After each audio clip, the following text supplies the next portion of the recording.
Si la prière fonctionne, alors pourquoi Sophie n'est plus là? Si Dieu nous entend, s'il nous aime, s'il a le pouvoir de guérir, de protéger et de sauver, alors pourquoi a-t-il laissé Sophie mourir? Pourquoi a-t-il laissé cet homme souffrir? Pourquoi est-il resté là, silencieux, pendant que vous étiez agenouillés au bord du lit, à supplier? Vous avez prié plus fort que vous n'avez jamais prié pour quoi que ce soit. Vous avez prié avec tout ce que vous aviez. Vous avez donné à Dieu toutes les raisons de répondre, et il ne l'a pas fait. Je sais que vous l'avez fait, parce que j'ai fait la même chose. Et je connais ce silence qui a suivi, ce silence particulier, qui est plus fort que n'importe quel son que vous ayez jamais entendu. Le silence d'une chambre, après que les machines se sont arrêtées. Le silence d'une chaise vide à table. Le silence de Dieu quand vous aviez le plus besoin de lui. Albert Einstein connaissait aussi ce silence, pas de la manière dont un théologien le connaît, à travers des livres et des arguments. Il le connaissait comme vous le connaissez, à travers le deuil, en regardant quelqu'un qu'il aimait disparaître dans une obscurité qu'il ne pouvait pas atteindre. Et ce qu'il a découvert à propos de la prière, à propos de Dieu, à propos de la raison pour laquelle les personnes que nous aimons nous sont enlevées même lorsque nous supplions qu'elles restent, est quelque chose que je crois que toute personne en deuil a besoin d'entendre. Pas parce que cela arrêtera la douleur, rien n'arrête la douleur, mais parce que cela pourrait vous aider à la porter. J'ai besoin de vous dire quelque chose de personnel avant de commencer, parce que je ne peux pas parler de ce sujet à distance. C'est trop proche. La mère de ma femme a été diagnostiquée d'un cancer à l'âge de 68 ans. C'était une femme qui allait à l'église tous les dimanches. Elle allumait des bougies. Elle récitait le rosaire tous les soirs avant de se coucher. Elle croyait, avec une certitude absolue, que Dieu veillait sur sa famille, que la prière était une conversation et que Dieu écoutait toujours. Quand le diagnostic est tombé, elle a prié, toute la famille a prié, l'église a prié, des amis, des voisins et des personnes à qui elle n'avait pas parlé depuis des années ont envoyé des messages disant qu'ils priaient. Il devait y avoir une centaine de personnes qui priaient pour cette femme. Elle est morte 14 mois plus tard. Et quelque chose s'est brisé dans cette famille qui ne s'est jamais complètement guérie. Pas seulement le deuil est attendu. On survit au deuil. Ce qui s'est brisé était quelque chose de plus profond. C'était la croyance que la prière signifie quelque chose, qu'elle vous relie à quelque chose de plus grand, que ce ne sont pas juste des mots tombant dans l'air vide.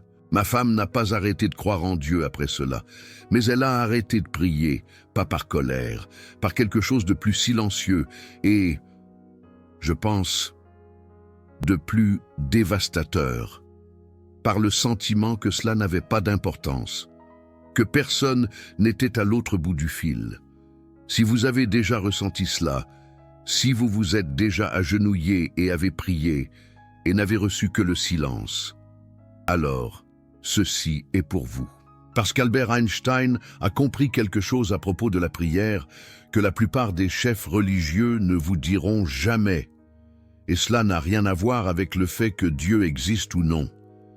Laissez-moi commencer là où le propre voyage d'Albert Einstein avec le deuil a commencé. En 1902, Albert Einstein avait 23 ans. Il vivait à Berne, en Suisse, travaillant comme employé au brevet. Il était pauvre, il était inconnu.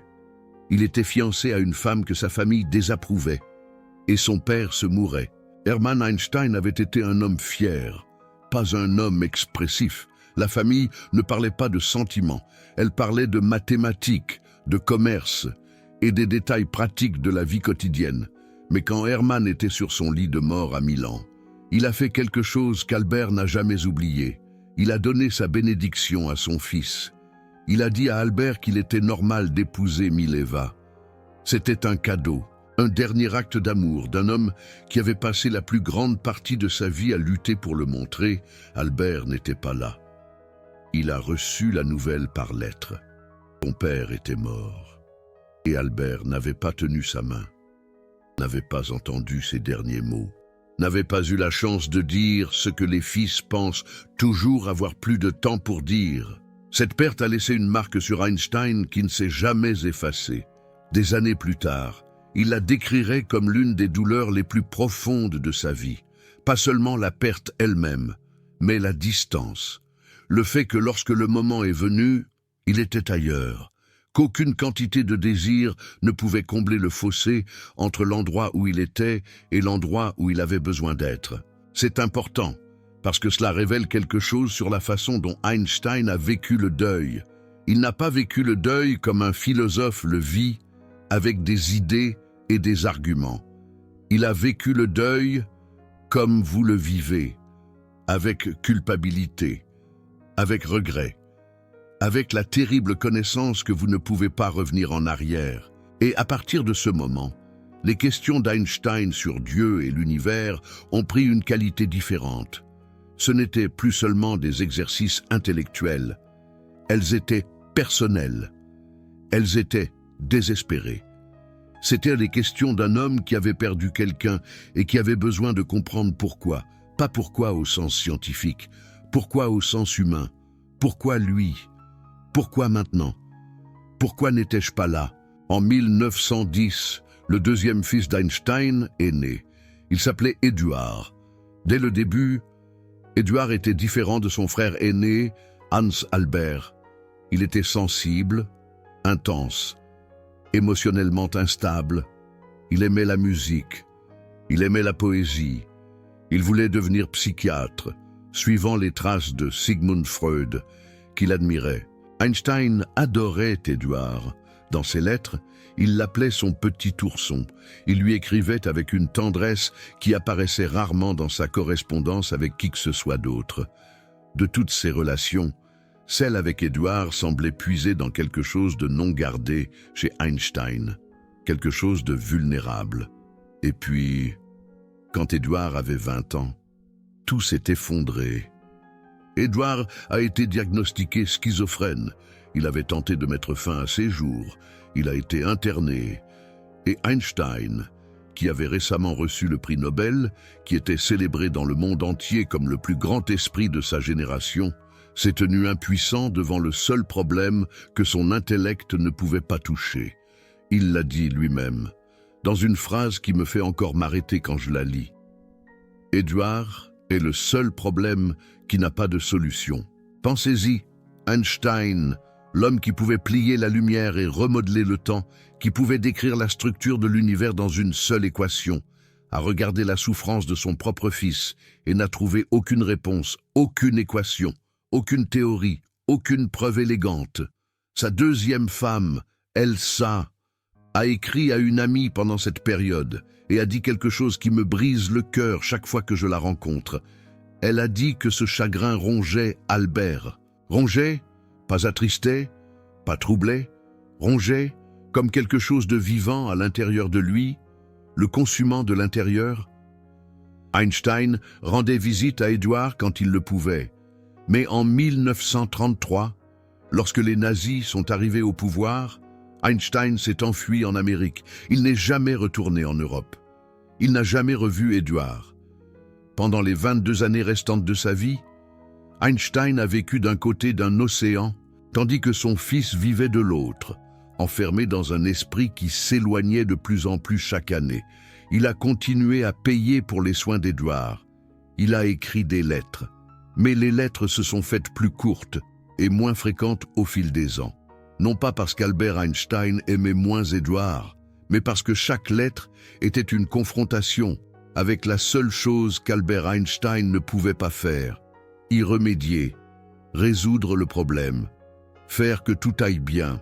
Un ami a demandé un jour à Albert Einstein pourquoi il n'écrivait pas plus souvent à Édouard. La réponse d'Albert Einstein fut calme et dévastatrice. Il a dit qu'à chaque fois qu'il prenait la plume, il ressentait tout le poids de son impuissance. Et pour un homme qui avait passé sa vie à résoudre l'insoluble, l'impuissance était le seul état qu'il ne pouvait supporter. Et voici ce que je veux que vous remarquiez. À aucun moment, dans aucune lettre, aucune entrée de journal, aucune conversation enregistrée par des amis ou de la famille, Albert Einstein n'a prié pour son fils. Pas parce qu'il n'aimait pas Édouard. Il aimait Édouard désespérément. Mais parce qu'Albert Einstein ne pouvait pas prier. Pas de la manière dont la plupart des gens comprennent la prière. Pas comme une requête envoyée vers le haut, à un Dieu qui pourrait choisir de répondre. Et c'est là que la plupart des biographes s'arrêtent. Ils notent qu'Albert Einstein ne croyait pas en un Dieu personnel. Ils expliquent son affinité pour Spinoza. Ils citent le fameux télégramme au rabbin Goldstein en 1929, où Albert Einstein a dit « Je crois au Dieu de Spinoza », qui se révèle dans l'harmonie ordonnée de ce qui existe. Pas en un Dieu qui se soucie du destin et des actions des êtres humains. Et les gens lisent ça et pensent qu'ils comprennent. Albert Einstein ne croyait pas en un Dieu qui écoute. Fin de l'histoire. Mais ce n'est pas la fin de l'histoire, c'est à peine le commencement. Parce que ce qu'Albert Einstein a fait ensuite, ce qu'il a passé le reste de sa vie à faire, était quelque chose qui ressemble étrangement à la prière. Même s'il ne l'aurait jamais appelé ainsi. En 1936, une jeune fille nommée Léa, une élève de CM2 de Paris, a écrit une lettre à Albert Einstein au nom de sa classe de catéchisme. La question était simple et directe, comme seule la question d'un enfant peut l'être. Est-ce que les scientifiques prient? Albert Einstein aurait pu ignorer la lettre. Il recevait des milliers de lettres. Il était l'une des personnes les plus célèbres de la planète. Une lettre d'une fille de 12 ans, au catéchisme, n'était certainement pas l'élément le plus urgent sur son bureau. Mais il a répondu, et ce qu'il a écrit est resté avec moi depuis la première fois que je l'ai lu. Il a dit à Léa que les scientifiques étudient les lois de la nature, qu'ils observent la façon dont l'univers fonctionne, les règles qui régissent tout, des pommes qui tombent aux galaxies en rotation. Et parce que tout semble suivre ces lois, un scientifique aurait beaucoup de mal à croire que les événements pourraient être influencés par un souhait adressé à un être surnaturel. En d'autres termes, la prière ne change pas les lois de la physique, elle ne réarrange pas les atomes, elle ne redirige pas les cellules cancéreuses, ou ne redémarre pas le cœur, ou n'annule pas l'accident. L'univers ne prend pas de requête. Et si vous êtes en deuil, si vous avez prié, et que vous n'avez pas reçu de réponse, cela peut sembler froid, cela peut ressembler à la confirmation de la pire chose que vous craignez, que vos prières n'ont rien signifié, que le silence était réel. Mais Albert Einstein n'avait pas fini, parce que dans cette même lettre, il a dit à la jeune Léa autre chose, quelque chose que la plupart des gens manquent quand ils citent la lettre. Il a dit que toute personne sérieusement impliquée dans la poursuite de la science devient convaincue qu'un esprit se manifeste dans les lois de l'univers. Un esprit vastement supérieur à celui de l'homme, et face auquel, avec nos modestes pouvoirs, nous devons nous sentir humbles. Un esprit manifesté dans les lois de l'univers. Albert Einstein ne parlait pas d'un homme barbu dans le ciel, qui accorde des souhaits. Il parlait de quelque chose d'autre entièrement, quelque chose qu'il a passé des années à essayer d'articuler, quelque chose qu'il appelait le sentiment religieux cosmique. Et c'est là que l'histoire prend une direction à laquelle je ne m'attendais pas quand j'ai commencé à faire des recherches, parce que le sentiment religieux cosmique d'Albert Einstein n'est pas la philosophie froide et détachée que les gens imaginent quand ils entendent le mot agnostique. C'est quelque chose de beaucoup plus chaleureux, beaucoup plus vivant et, je crois, beaucoup plus proche de ce que vous ressentez quand vous vous agenouillez et priez, que la plupart des gens ne le réalisent. Albert Einstein l'a décrit comme un sentiment de crainte si profond qu'il dissout la frontière entre vous et tout le reste. Il a dit que c'était le sentiment que vous ressentez quand vous regardez le ciel nocturne. Et pendant une seconde, juste une seconde, vous oubliez que vous êtes une personne distincte, debout sur une petite planète. Pendant cette seconde, vous êtes le ciel, vous êtes les étoiles, vous êtes toutes. Il a dit que ce sentiment avait été la force motrice de toute sa vie scientifique. Pas la curiosité, pas l'ambition, pas le désir d'être célèbre ou de gagner des prix. Le sentiment religieux cosmique, le sentiment que l'univers est un mystère qui mérite la révérence, que l'ordre caché, sous le chaos, est si beau qu'il frise le sacré. Et voici ce qui m'a le plus frappé. Albert Einstein a dit que ce sentiment religieux cosmique, était la forme la plus élevée de religion, plus élevée que la religion de la peur, où vous priez parce que vous avez peur, plus élevée que la religion de la moralité, où vous priez parce que vous voulez être bon, plus élevée que toute religion avec un livre, ou un bâtiment, ou un ensemble de règles. La forme la plus élevée de religion, selon Albert Einstein, est l'émerveillement pur, sans parole, écrasant. Si vous avez porté le poids de prière sans réponse, si le silence de Dieu vous a fait tout remettre en question, alors j'ai besoin que vous restiez avec moi, encore un peu, parce que ce qui suit a changé la façon dont je comprends la prière, et cela pourrait changer la façon dont vous la comprenez aussi. En février 1950, un homme de Lyon a écrit à Albert Einstein, son fils de 11 ans, était décédé de la polio plusieurs mois auparavant, et le père était dévasté. Il avait tout essayé. Il avait prié, il avait marchandé avec Dieu, il avait fait des promesses qu'il savait qu'il ne pourrait pas tenir, et rien de tout cela n'avait fonctionné. Son fils était parti. Il a écrit à Albert Einstein parce qu'il ne savait pas vers qui d'autre se tourner. L'Église lui avait donné des réponses qui ne le satisfaisaient plus. Des amis lui ont dit que son fils était dans un endroit meilleur et il avait envie de crier. Il avait besoin que quelqu'un lui dise la vérité, même si la vérité était terrible. Albert Einstein a répondu « 78 mots, c'est tout.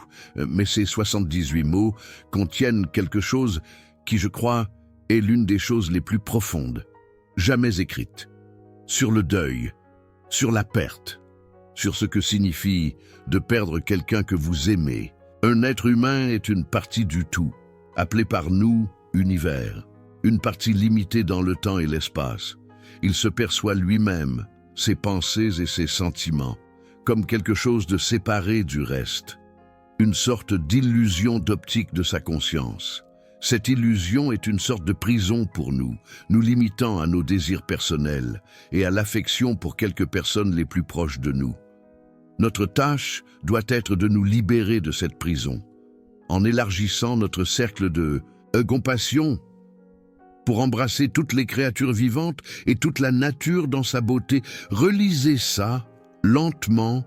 Albert Einstein n'a pas dit « Votre fils est au paradis », il n'a pas dit « Dieu a un plan », il n'a pas dit que la douleur passerait, il a dit quelque chose de beaucoup plus radical. Il a dit que le sentiment de séparation, le sentiment que votre fils est parti et que vous êtes toujours là, qu'il y a un mur entre les vivants et les morts qui ne peut jamais être franchi. Ce sentiment est une illusion d'optique. Il appelait ça une ruse de la conscience. Non pas que votre chagrin soit une illusion. Le chagrin est réel, la douleur est réelle, l'absence à la table du petit déjeuner est réelle. Mais la séparation absolue, l'idée que l'être aimé a été soustrait de l'existence comme un nombre effacé d'un tableau noir, c'est cela l'illusion. Parce que, dans la compréhension qu'avait Albert Einstein de l'univers, rien n'est vraiment séparé.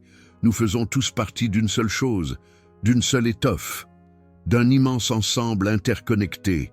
Les frontières entre vous et moi, entre les vivants et les morts, entre cet instant et chaque instant qui ait jamais existé, ces frontières sont des constructions de nos esprits limités.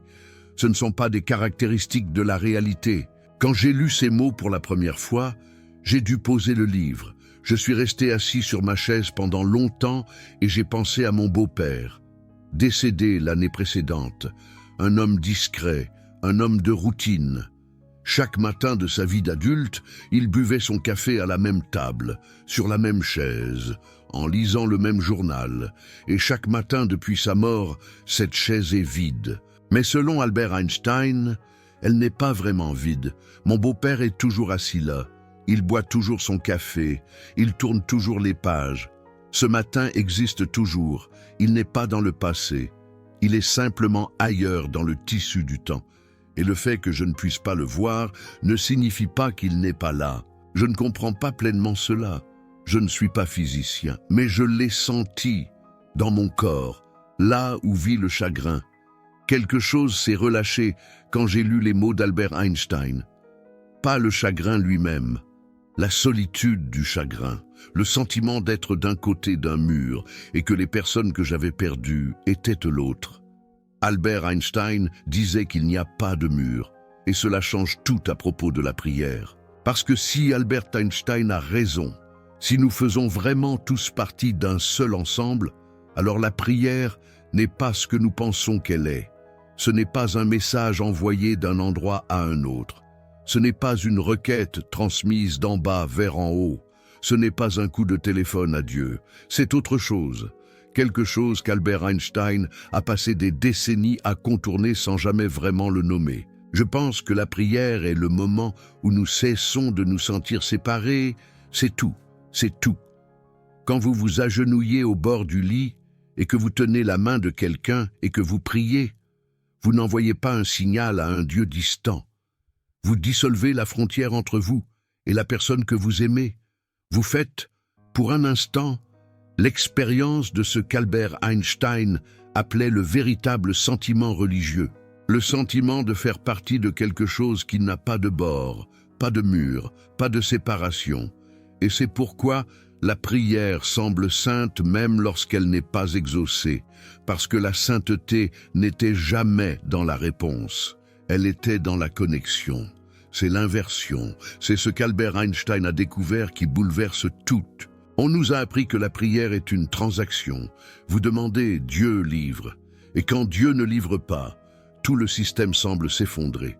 Soit Dieu n'écoute pas, soit Dieu s'en fiche, soit Dieu n'existe pas. Cela semble être les seules options. Mais Albert Einstein a trouvé une quatrième option. Et si la prière n'avait jamais été une question de réponse? Et si elle avait toujours été une question de demande? Et si l'acte de tendre la main, de s'agenouiller, de fermer les yeux et de parler dans le silence. Et si cet acte lui-même était le but, pas parce que quelqu'un écoute, mais parce que dans ce moment de reaching, vous sortez de votre propre séparation, vous vous échappez de la prison du soi, vous devenez, pendant quelques secondes, une partie du tout, et ce n'est pas rien, c'est tout. Je veux faire une pause ici parce que je sais ce que vous pourriez penser. Vous pourriez penser que c'est une belle idée, mais cela ne la ramène pas. Cela ne le guérit pas. Cela ne remplit pas la chaise vide. Et vous avez raison, cela ne le fait pas. Albert Einstein le savait. Il n'a jamais fait semblant du contraire. Quand son fils, Édouard, a été interné, Albert Einstein ne s'est pas consolé avec des abstractions philosophiques. Il a souffert. Quand Elsa a dit que ce chagrin dévorait Albert, elle le pensait. La philosophie n'a pas arrêté la douleur. Mais voici ce que cela a fait. Cela a donné à Albert Einstein un moyen de porter la douleur sans être détruit par elle. Cela lui a donné un cadre dans lequel le chagrin n'était pas la preuve que l'univers est brisé. Le chagrin était la preuve que vous êtes connecté, que vous aimez, que les frontières de votre soi s'étendent au-delà de votre peau. Si cela ne faisait pas mal de les perdre, vous ne seriez pas humain. Et le fait que cela fasse aussi mal que cela, ce n'est pas la preuve que Dieu a échoué. C'est la preuve que l'amour est réel, que la connexion est réelle, que l'unité qu'Albert Einstein a décrite n'est pas seulement de la physique, c'est quelque chose que vous ressentez dans votre corps chaque fois que quelqu'un qui est parti vous manque. Avant de continuer, je veux prendre un moment parce que je sais que beaucoup d'entre vous portent le deuil en ce moment. Pas un deuil théorique, un deuil réel, le genre qui s'assoit sur votre poitrine quand vous vous réveillez et ne part pas jusqu'à ce que vous vous endormiez. Si c'est vous, Je veux que vous sachiez que cette chaîne existe parce que je le porte aussi. J'ai construit ça parce que j'avais besoin d'un endroit pour poser les questions que mon chagrin m'a données. Et si quoi que ce soit ici vous a aidé à vous sentir moins seul dans vos propres questions, alors tout ce que je fais ici en vaut la peine. Le Super Thanks est là, si vous voulez soutenir ce travail. Mais juste le fait que vous soyez ici, à écouter, à porter votre propre fardeau et à chercher encore, cela signifie déjà plus que je ne peux le dire. Maintenant, Albert Einstein a perdu beaucoup de personnes au cours de sa vie. Son père en 1902, son mariage avec Mileva, qui s'est effondré lentement et douloureusement au cours d'une décennie. Sa mère, Pauline, décédée d'un cancer en 1920, alors qu'Albert Einstein lui tenait la main et pleurait. Sa relation avec Édouard, qui lui a été enlevée non pas par la mort, mais par quelque chose de presque pire, par une maladie qui a enfermé son fils dans un esprit qu'Albert Einstein ne pouvait pas atteindre. Son ami proche, Michel Bessot, décédé quelques semaines avant Albert Einstein lui-même. Chaque perte a gravé quelque chose de plus profond dans Albert Einstein. Chacune a pris quelque chose et a laissé une question à sa place. Et à chaque fois, Albert Einstein ne s'est pas tourné vers la prière. Il s'est tourné vers la seule chose qu'il savait faire. Il a posé une autre question. Il a pris son crayon et a tendu la main, une fois de plus, vers l'ordre caché qu'il croyait être là. Et à travers tout cela, Albert Einstein n'a jamais prié, pas une seule fois, pas au sens traditionnel, mais il a fait autre chose. Quelque chose qui, je pense, est la forme de prière la plus profonde qui soit. Il a continué à demander. Il a continué à demander pourquoi. Il a continué à demander comment. Il a continué à demander de quoi l'univers est fait et pourquoi il est fait de cette façon, et s'il existe une harmonie sous le chaos que nos yeux sont trop petits pour voir. Et chaque fois qu'il se posait la question, chaque fois qu'il s'asseyait à son bureau, qu'il prenait son crayon et écrivait une équation, qui était sa manière de tendre la main vers quelque chose qu'il ne pouvait pas tout à fait saisir, il faisait ce que fait chaque personne qui a jamais prié, il refusait d'accepter que nous soyons seuls. C'est cela la prière, à son niveau le plus profond, en dessous de tous les mots, des rituels, des mains jointes et des têtes inclinées. La prière est le refus d'accepter que nous soyons seuls. C'est l'insistance, contre toute évidence, contre tout silence, qu'il y a quelque chose là-bas qui entend, qui connecte, qui nous soutient, même quand nous ne pouvons pas sentir ses mains. Albert Einstein appelait cela le Dieu de Spinoza.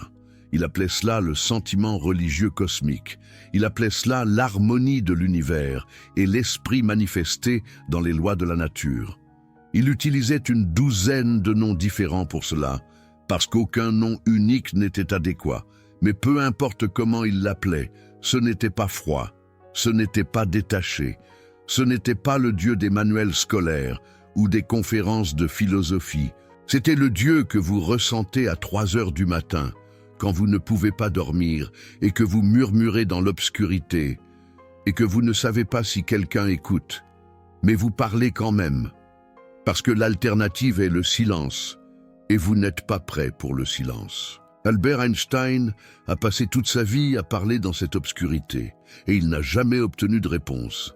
Pas le genre de réponse qui arrête la question. Pas le genre de réponse qui remplit le silence. Mais il a obtenu autre chose.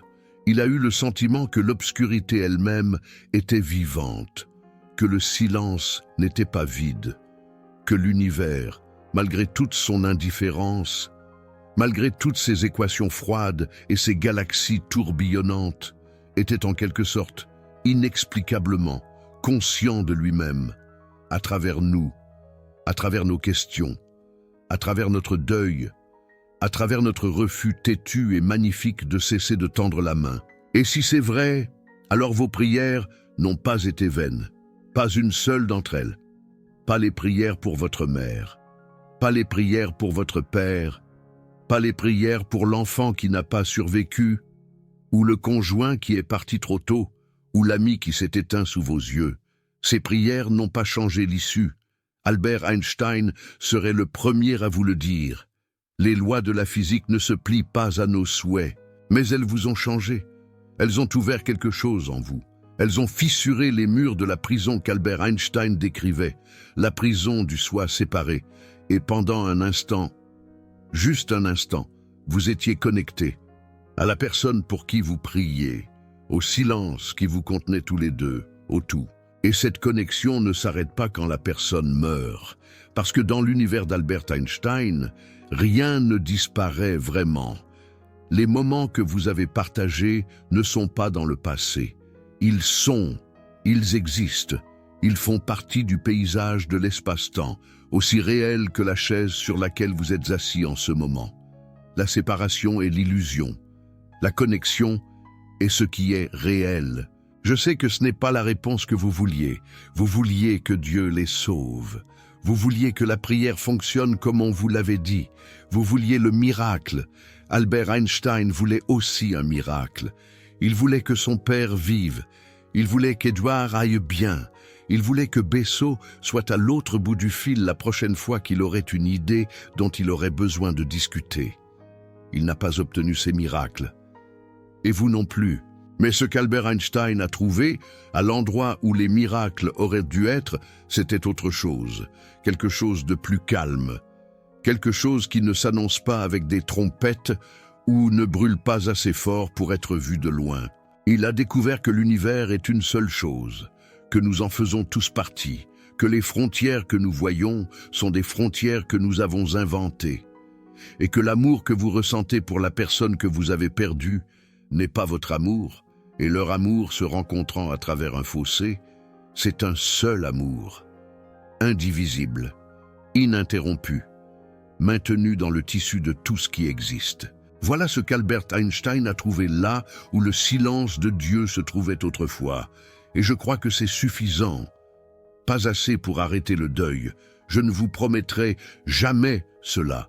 Le deuil est le vôtre, il est réel, et personne ne devrait vous l'enlever, parce que le deuil est l'autre face de l'amour, et vous ne pouvez pas avoir l'un sans l'autre. Mais assez pour le porter, assez pour se réveiller demain et respirer, assez pour savoir que le silence n'est pas vide, que les prières n'ont pas été inutiles, et que la personne qui vous manque n'est pas nulle part. Elle est partout, dans chaque atome, dans chaque loi, dans la même harmonie qu'Albert Einstein a passé sa vie à écouter. Et vous pouvez encore lui parler. Non pas parce qu'elle peut vous entendre, Albert Einstein était trop honnête pour vous promettre cela, mais parce que le fait de parler est la connexion, le fait de tendre la main est la prière. L'amour lui-même est la réponse. Si vous avez perdu quelqu'un, et que le silence de Dieu vous a laissé vous demander si tout cela a de l'importance, alors je veux vous laisser avec ceci. Albert Einstein, qui ne priait pas, qui ne croyait pas en un Dieu personnel, qui rejetait toute affirmation surnaturelle qu'il rencontrait. Albert Einstein a passé toute sa vie à tendre la main vers quelque chose qu'il ne pouvait pas voir. Et il appelait ce fait de tendre la main l'expérience la plus belle qu'un être humain puisse avoir. Pas le fait de trouver, le fait de tendre la main. Vous avez tendu la main aussi.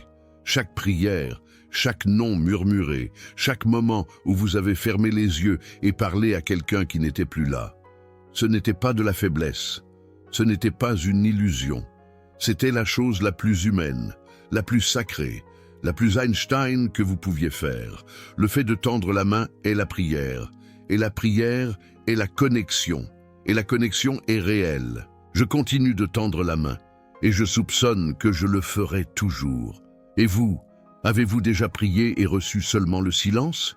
Et avez-vous continué à prier malgré tout? Dites-le moi dans les commentaires. Non pas parce que j'ai la réponse, mais parce que je pense que nous portons ces choses mieux ensemble que seuls.